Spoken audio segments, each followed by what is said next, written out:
Assalamualaikum warahmatullahi wabarakatuh. Salam sejahtera bagi kita semua. Selamat datang di channel Bocah BPKN.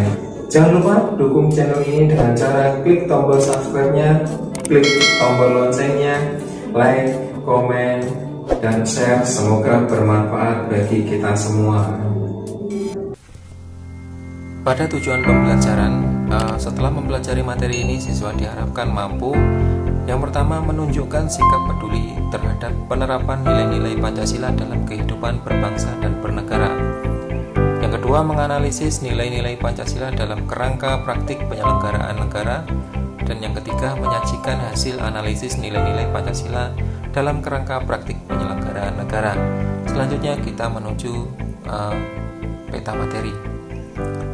Pada peta materi kita membahas mengenai nilai-nilai Pancasila dalam penyelenggaraan pemerintahan negara. Pada subbab A yang dibahas yaitu sistem pembagian kekuasaan negara Republik Indonesia. Yang pertama yaitu ada kekuasaan negara, dan yang kedua ada sistem pembagian kekuasaan.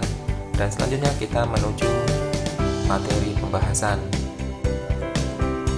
Yang A, sistem pembagian kekuasaan negara Republik Indonesia.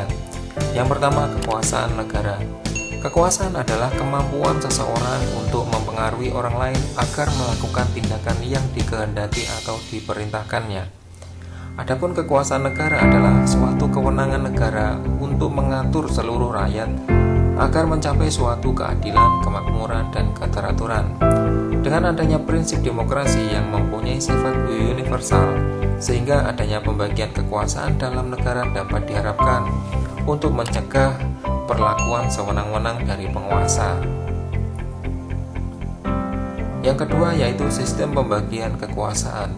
Menurut Montesquieu, pembagian kekuasaan negara dibedakan menjadi tiga, yaitu kekuasaan legislatif, eksekutif, yudikatif, yang masing-masing kekuasaan di dalam pelaksananya diserahkan kepada satu badan mandiri, dengan maksud masing-masing badan antar satu dengan yang lain tidak dapat saling mempengaruhi dan tidak saling meminta pertanggungjawaban. Yang A yaitu pembagian kekuasaan secara horizontal. Pembagian kekuasaan secara horizontal merupakan suatu cara pembagian kekuasaan yang dilakukan dengan dasar fungsi lembaga-lembaga tertentu. Lembaga tersebut yaitu lembaga legislatif, eksekutif, dan yudikatif. Berikut adalah dalam pembagian kekuasaan setelah amandemen Undang-Undang Dasar tahun 1945. Yang pertama adalah kekuasaan konstitusi. Merupakan kekuasaan yang digunakan untuk mengubah dan menentukan Undang-Undang Dasar yang dijalankan oleh MPR, yang juga dijelaskan pada pasal 3 ayat 1 Undang-Undang Dasar tahun 1945 yang menetapkan bahwa permusyawaratan rakyat berwenang mengubah dan menetapkan undang-undang. Yang kedua, kekuasaan eksekutif. Merupakan suatu kekuasaan yang digunakan untuk menjalankan undang-undang dan penyelenggaraan suatu pemerintahan negara.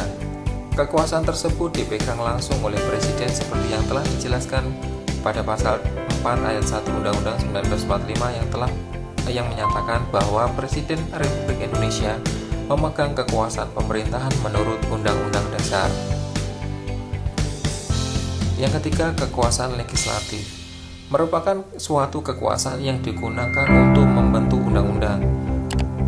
Kekuasaan ini dipegang langsung MPR sebagai yang telah ditegaskan dalam pasal 20 ayat 1 Undang-Undang Dasar 1945 yang menyatakan bahwa DPR memegang kekuasaan untuk membentuk undang-undang. Yang keempat adalah kekuasaan yudikatif atau kekuasaan kehakiman. Merupakan kekuasaan dipegang langsung oleh MA dan MK yang sesuai dengan pasal 24 ayat 2 Undang-Undang Dasar 1945, yaitu kekuasaan kehakiman dilakukan oleh sebuah badan peradilan yang berada di bawahnya dalam lingkungan peradilan umum, peradilan agama, peradilan militer, peradilan tata usaha negara, dan oleh MK. Yang kelima, kekuasaan eksaminatif atau inspektif. Merupakan suatu kekuasaan yang memiliki suatu hubungan secara langsung dengan suatu badan penyelenggara dan badan pemeriksa pengelolaan, dan juga mempunyai suatu tanggung jawab mengenai jalannya suatu keuangan negara. Dan juga dijelaskan pada pasal 25E ayat 1 Undang-Undang 1945 yang menyatakan untuk memeriksa pengelolaan dan tanggung jawab tentang keuangan negara diadakan suatu badan pemeriksa keuangan yang bebas dan mandiri. Yang keenam, kekuasaan moneter merupakan suatu kekuasaan yang berfungsi untuk menetapkan dan melakukan serta melaksanakan berbagai kebijakan moneter, terutama serta menjaga berbagai kelancaran dalam sistem pembayaran dan dapat berfungsi untuk memelihara kestabilan rupiah. Hal ini juga ditegaskan dalam pasal 23E Undang-Undang Dasar 1945 yang menyatakan bahwa negara memiliki suatu bank sentral yang susunan kedudukannya, kewenangan, tanggung jawab, dan independensinya diatur dalam undang-undang. Dan yang B, yaitu pembagian kekuasaan secara vertikal.